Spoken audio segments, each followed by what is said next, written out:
having shot studio films and decided that he is not a fan of the system.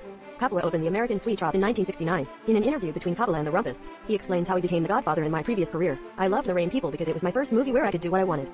After the roaring success of The Godfather and his roaring success as an American graffiti producer, Coppola had enough money to do what he wanted. To get back the money they lost on the movie, Coppola and Zedra put The Godfather with him. Thus, Coppola's influence changed. In some ways, the way Hollywood filmmakers and directors saw the studio system, Coppola used this influence to create exciting projects by such avant-garde directors as John Woo, Godard, Akira Kurosawa, Wim Wenders and Godfrey Reggio. It was terrible to work. And then my career started and I didn't become what I wanted to be.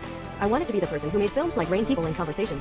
The person behind the trilogy The Godfather, Conversation and The Apocalypse now has left his mark in Hollywood and continues to make independent films in his artistic style.